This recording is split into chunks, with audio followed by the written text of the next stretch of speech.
Welcome, guys. Today's episode, I interview longtime listener Glenn, and he shares some really incredible insights around his approach to physical preparation for hiking, how he manages a young family and a wife and fitting in a new passion for hiking, and also how he has some really meticulous long-term note-taking, which is an incredibly effective training tool for him to help know where to put his focus. Through this episode, he shares some really great insights around a whole bunch of different topics, and I really do think a lot of people can get some great value out of it. So, enough from me. Let's get into it. All right, so welcome, Glenn. Welcome to the show, mate. Thanks, Ryan. Yeah, it's good to be on and catch up with you. Oh, absolutely stoked that you chose to come on today. As I was saying before we got on the show, we're looking at doing a few more stories around long-time listeners. And, you know, me and you have been back and forth for a little while over, I don't know, maybe the last 12 or 16 months or something like that, just talking about different aspects of training and this and that. So really great to get you on and just, pick your brains a little bit about your hiking and your training, and hopefully a few people resonate. So very excited. Yeah, no, I found your podcast, I think, earlier on. You'd done some podcasts on knee pain, preventing knee pain, and from topic to topic, and it's been a good listen. Oh, too good. All right, so to kick things off, I would love if you could just give us a little bit of a background about yourself. So, you know, how you got into hiking, what got you into it, how long you've been doing it for, and just give us a bit of a rundown. Yeah, so I got into hiking very late, actually. I never had an interest in it until the last 12 months or so. I grew up very interested in my sport, my football, my basketball, my gym, my weightlifting. I was a personal trainer 12 years ago, and I've had a lot of injury issues with my lower back and especially my ankles. So I've been unable to run for about 10 years. I've had to give up basketball. I've had to give up my sport. Yeah, about 5 or 6 years ago, after getting married, I did let myself go a little bit, and I've put on about 30 kilos over that time. And in my early 30s, I saw the doctor, and I had high blood pressure, and I was given medication. I didn't think that was too great at a young age. So recently, I decided to find another way that I could exercise where my ankles weren't burning up and I wasn't having so many issues with my back. I was fortunate that I lived near Mount Dandenong in Melbourne, and there's some really great trails and great tracks to get out. I did a day hike one Saturday. I walked up quite a steep track, and I felt terrible. I felt like I was having a heart attack, and I was sweating, and it was really hard work. But I got home and I realised, well, what a great workout it was. So from there, I do have a sports science background. I do realise the benefits. And I realised, well, you don't necessarily have to go for a run to get your heart going and increase your strength. You can do other things. So I went from a day hike to more day hikes. And within 6 weeks, I had a 20-kilo pack on my back, and I was going to Wilson's Prom. Did a 2-day hike down there and loved it. And found it good for your mind and good for your fitness. I've actually lost 30 kilos in the last 10 months since taking up hiking. I've gotten rid of the blood pressure medication. My wife's happy. She's allowed me to have time, and she's made note that she's disappointed I didn't find this earlier. So am I, actually, because now we're too busy to go together. We've got 2 young kids, and it's more of a personal passion of mine. Yeah, fantastic. That's super interesting to hear, because, I know a lot of people that I talk to are in the hiking game. A lot of people assume when they see hikers out there that they've been doing it their whole life and they've sort of grown up in the woods and they sort of know everything out there. But when it turns out, there's so many hikers out there who haven't done it their whole life, and they've sort of had a history, a background in things they love, like types of sports and activities. And for one reason or another, they might not be able to do it anymore. And they've sort of led themselves into hiking and rediscovered it, have discovered it at a later age. So that's really interesting to hear. And I'm sure that story will resonate with quite a few people listening. Was there, going through the whole weight loss journey in regards to that, were there ups and downs in that journey, or has it been sort of hand in hand with as you increasing your hiking, that's sort of been going together as well? Yeah, look, it's mostly I've had to lose weight before. I do understand a lot of the principles behind it. I've recognised when I've fallen off the wagon a little bit and I've been able to get back on. But what I've really found is the more and more interest I've grown in hiking, the fitter I've become and the more I've been able to do so, the further I've been able to go, the more challenging trails I've been able to undertake, the more elevation I've been able to take on, the heavier pack. The more I've been able to even take away with me the camp, the kitchen cooker and change of clothes, 6 litres of water if I wasn't, which is quite a lot, but if I wasn't sure I had a water source with me, being able to take that, just progressive growing. Yeah, absolutely. And it is pretty impressive that you said 6 weeks in, you were lugging around a 20 kilo pack. I'll tell you what, that's not easy for anyone. So that was a big. That was at Wilson's Prom. I think I did 16 kilometres the first day and 20 kilometres the second day, which isn't a lot by my current standards, but at the time I found it a really big challenge. And going back there recently before the coronavirus outbreak, I was doing double that at least each day, and I found it quite a breeze, to be honest. So. What a difference, hey? Definitely. So I would love to pick your brains a little bit about your physical preparation for the trail, because, as you said, you've got a background in sports, you've got a background like previous history in personal training, even a bit of sports science under your belt. So, you do have I'm assuming you have a bit of an understanding around physical preparation and maybe some of your own ideas. So how do you generally approach your physical preparation for the trail aside from your hiking? Like, what do you do in your week? And then has this changed over the last 12 months since you got into it? Yeah, a lot of the principles that I follow is basically the same principles which you speak about regularly in your podcast. So it's frequency of training, progressively overloading your body so you can adapt and grow and become fitter and stronger.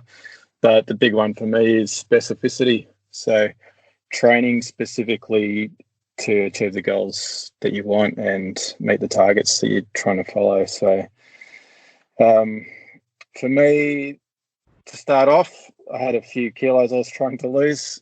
It was more around the weight loss and getting the cardio up to a certain level. Now that I feel that I've reached that point, that I'm happy, I feel the fitness is going well, I'm changing that training program to more of a functional strength program where I'll be working the certain muscle groups that you use for climbing. So your hip flexors, your glutes, your hamstrings. I've taken note. It's generally, for me, walking up an incline, a basic incline, it's the hamstrings that I struggle with. My quads now and the calves, they're all strong enough, but some of the muscle groups that you won't think about, your hips and your hamstrings, they've needed a bit of extra work. So through the week, now the gyms are shut, I've bought a treadmill at home. Basically, I make sure I follow those principles. So increasing what I'm doing, trying to do it faster. I've recently bought a heart rate monitor. I can record the trails that I follow and how hard I actually worked. So it's more of an objective measure, not just how I felt, but how hard I'm actually working to do the same trail. So I've got quite a steep hill nearby that I go up, and the first half is up a road. The second half is almost scrambling and rock climbing.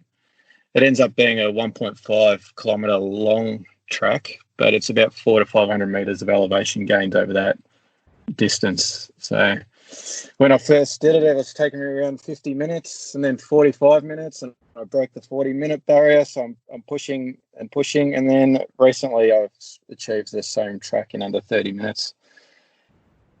Yeah, fantastic. What a difference. And that's such an important thing, or a valuable thing to have, just this particular track that you can test yourself against like time and time again, and you can sort of see those numbers come down and see the progression, because that really truly is cutting your half your time on that is really, really amazing to hear. Yeah, and it's about how you feel doing it as well. So not just your time, but where you're struggling for breath on the way up. When you got to the top, could you do the next 10 kilometers or 20 kilometers, which I do sometimes? And then when it comes to multi-day hiking, can you back it up? Can you do it again? Yeah, but a lot of people often forget about that one as well. That's right. So you mentioned that at the moment you're sort of doing a little bit of work, or you're trying to concentrate a little bit on your hamstrings and your hips, because you sort of noticed that they might be lagging a little bit behind and dealing with a little bit of extra pressure when you're going up in inclines. What type of stuff are you doing for that at the moment? At the moment, it's taking note, firstly, of when I feel that weakness or where I'm struggling. So what I was doing to reach that point. So it may be after I've got a 20 kilo pack on my back and I'm walking up an incline, I'm feeling it in the hamstring straight away. I take note of that. Then I need to basically try and mimic or repeat that stress at home, or repeat that stress on the track. For me, it's usually step ups or an incline on the treadmill or lunges or whatever it is that will train those muscles. And some of your other points that you've brought up in your recent podcast is actually your overall strength in those muscles. So the stronger that you can get those muscles, the less effort it is while you're out there doing that same activity.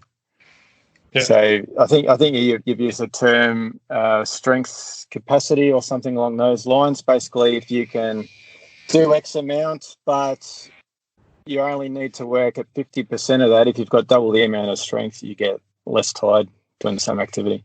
Yeah, exactly. I think the words I use were strength reserve, but it has so many different different names as well. I would love for you to go a little bit deeper into your note-taking process, because you mentioned that, you know, you're pretty aware of how you're feeling at particular points on the trail. And we've talked about this a little bit off the podcast as well. And you've got a really phenomenal way of keeping track of how you're feeling on the trail. So do you mind diving into that a little bit and just explaining what you do around that, how you do it, and how much detail you go into with your notes? Yeah, the reason why I thought I'd point it out to my method is because you had quite a good podcast about last week on fitness tests that you can do at home, such as your step ups over 3 minutes and your different weighted packs.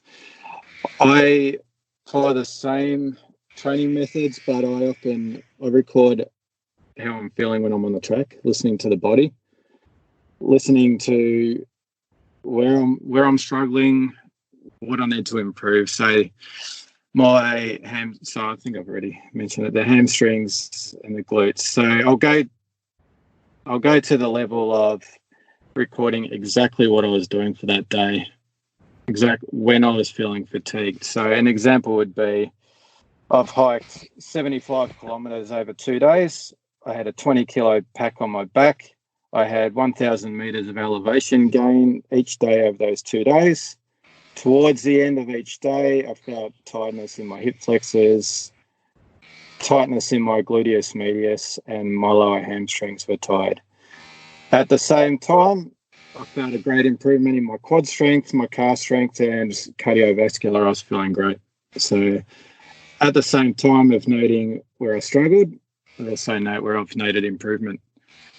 With those notes, I'll keep them from previous hikes that I've undertaken. If I did a 3-day hike with the same sort of statistics 6 months earlier, I'll take note on how I felt at that time. So at that time, in the past, I'd done the same sort of hike to the one that I just mentioned now, and I noticed that my calves had been cramping up, and there was weakness in my calves, and they were a real big issue. Yeah, and that's a really, really great way of just judging your progress moving forward and just being aware of what areas you need to work on. How do you actually record it? Do you just have a little notebook you do, or do you have something on your phone, or how do you go about that? Well, I carry my phone with me, and I use actually just the notes application within the iPhone, and I'll store first line will be the hike where I've been. I'll store it in there, and it's just really a subjective notes on how I'm feeling, and I'll look at that down the track. It's just really comparing it. The next time I'm doing something similar, I'll look at what I did the previous time, and next trip I've got coming up, if I've got another trip coming up in 2 months' time that I'm planning, and it's along the same lines, I look back through my notes and I plan a program to suit what I'm trying to achieve. I can go through my notes and just see what I've done at each time. Yeah, fantastic. That really is amazing because, I always say to my clients in person or online that, your memory is a terrible thing. And like a lot of people, they think they remember things pretty well, but you're trying to remember even a week ago how you felt after a workout and you don't have any idea. You might be like, that was hard, but I really can't remember if, my foot was sore or my knee was sore or if I was feeling strong or whatever. And just having those like detailed notes to look back on, a month ago or 2 months ago, or even 5 years in the future, and you're looking back and you're going over certain areas. Like it's such an incredibly valuable tool. And for anyone listening, I think if you haven't ever done anything like that, like learn from Glenn. Like this can be such an incredible thing for you to throw into your week and do long term, because it's just such a valuable resource just to know exactly how you're feeling and where you need to work on. Yeah, like many, my memory is shocking at the best of times, so to have those notes comes in very handy. And it also puts a little bit of the practice into the theory as well. So if in theory we've trained our quads or we've trained our back or whatever it is, to actually know how that reacted out on the trail so you're training into practice, it's good to know where you're at. So over these 12 months, I'd like to, everyone's when in any training process, there's always ups and downs and there's always things that get in the way, and, it's never always a linear process. So over these 12 months since you've really got into the hiking and the training for hiking, like, have you come across any particular roadblocks either in your training sessions or your hiking? And then how have you potentially overcome them if you have come across them? I think the biggest roadblock I've had is a busy working life and a young family. I've worked many hours. I've got 2 young kids, 1 and 3, and a wife. Trying to balance my time with my family time, my work time, and quite find time for hiking. So I'm very fortunate that I've got a supporting wife, and she's seen the health benefits and how I'm feeling, and we're basically interacting better as a result of it. So really finding the time to balance work life and family life and training, that's been my biggest roadblock. And more recently, we've all had similar roadblocks with gyms being closed and social interaction being minimised and being able to travel from home. So that's with the coronavirus. So to overcome that, we've bought some exercise equipment at home. And as I said earlier, I live very close to the Dandenong Ranges. So I've been able to travel a very short distance, a few kilometres up the road to get the same sort of training. I'd love if you could dive into a little bit more about, juggling the family and the work and the hiking, because I know a lot of people are in that situation and it really is tough to sort of get the balance behind all that. How do you go about finding the time for your training and your hiking? Do you sort of, at the start of the week, just schedule in times and agree with your wife, like, this is the time I'm going to train? Or do you wake up early, or do you just fit around where you can? Like, how do you actually go about that? Yeah, mixture of a few ways. So sometimes, most weeks, we do sit down with each other at the start of the week and we write a bit of a schedule. So I know I need to get out on a weekend for a 5-hour hike or a 6-hour hike or a 4-hour hike. We'll actually pencil that in. We'll have a look at the weather. If it's not raining too much, it's a go. If we have no other commitments on, which there's less of them these days, well, it's a go. So it's Saturday morning, I'll be getting up very early, usually 5 o'clock or 6 o'clock, and I'll be on the trail before the sun comes up, bring my head torch, get out, do my 5 hours, and I'm back home by 10 a.m., 11 a.m., and I'm able to spend the rest of the day with the family and the wife. And at the same time, she's planning at that start of the week, she's planning what she wants to do for a week. So when the gyms are open, it may look like a Tuesday night and a Thursday night. She wants to get to the gym after we've put the kids to bed. She's off, and I've looked at my schedule. Well, that might only give me 2 or 3 sessions for the week. So I might try and get up extra early one morning, 4 a.m. or 5 a.m. before work, and head down to the gym. Now we've got the exercise equipment at home. That's helping. We've moved the 2 kids in the same room as each other now. We've got a 3-bedroom house, so we've set up our back room as a slash between a home gym and a home office.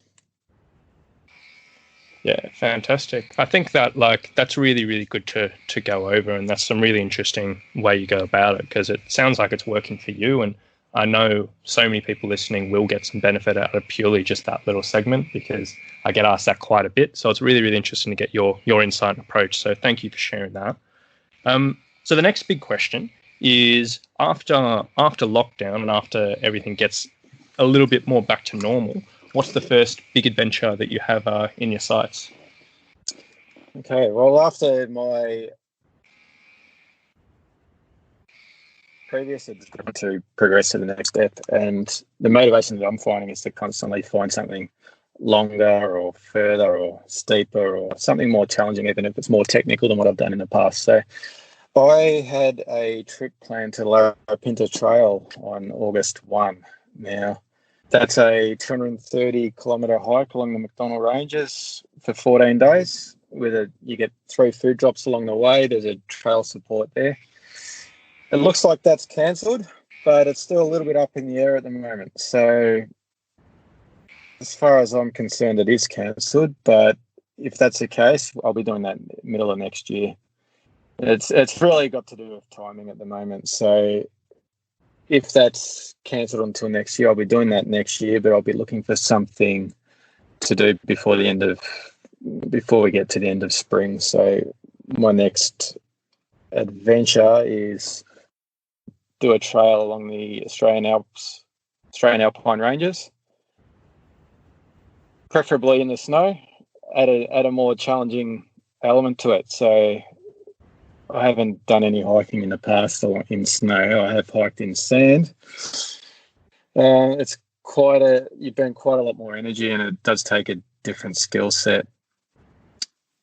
So at this stage, it's either La Pinta Trail in Alice Springs, and if not, I'm hoping to do 5 or 6 day hike along the Alpine Ranges.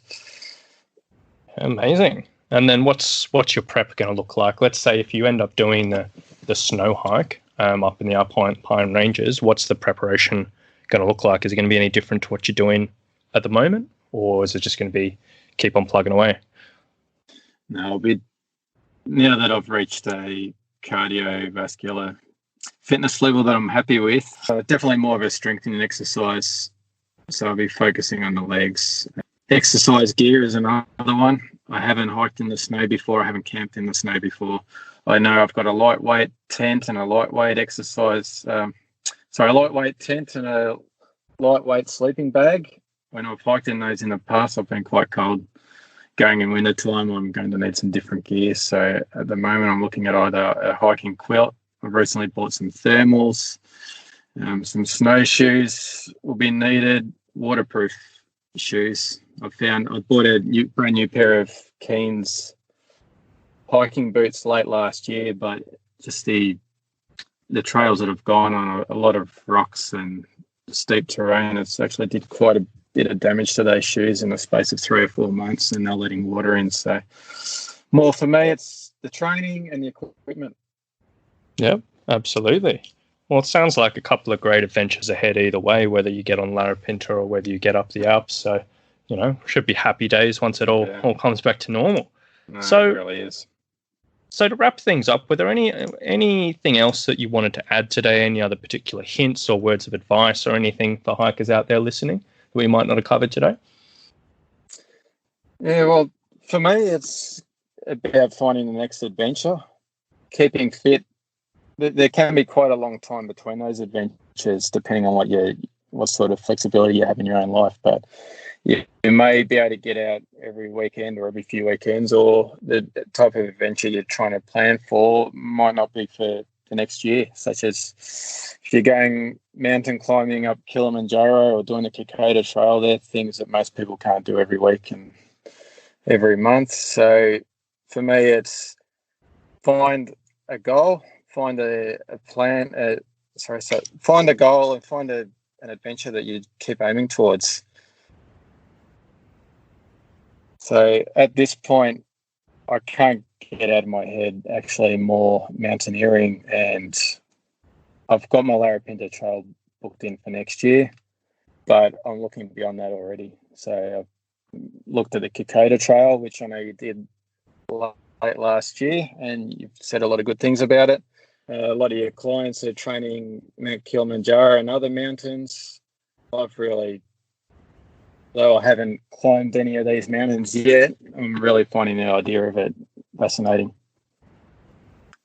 Yeah, amazing. So a few more even bigger adventures further down the line. I love that. Always looking forward, hey? Yeah, definitely. Well, I think this has turned out to be a really, really great episode, Glenn. I really appreciate you sharing your insights today, because I feel like a lot of the listeners are definitely going to resonate with a lot of things you've said. And also some of the insights you've shared are definitely things we haven't really covered on this podcast before. So I'm sure it's going to help quite a few people moving forward. So I really appreciate you coming on and taking the time to do this. Thanks for the chat, Rob.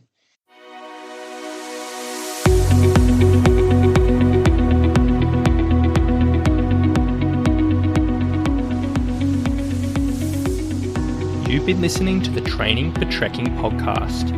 So if you've enjoyed this episode, please remember to subscribe, rate and review us in iTunes. So thanks for getting involved, and we'll see you on the next one.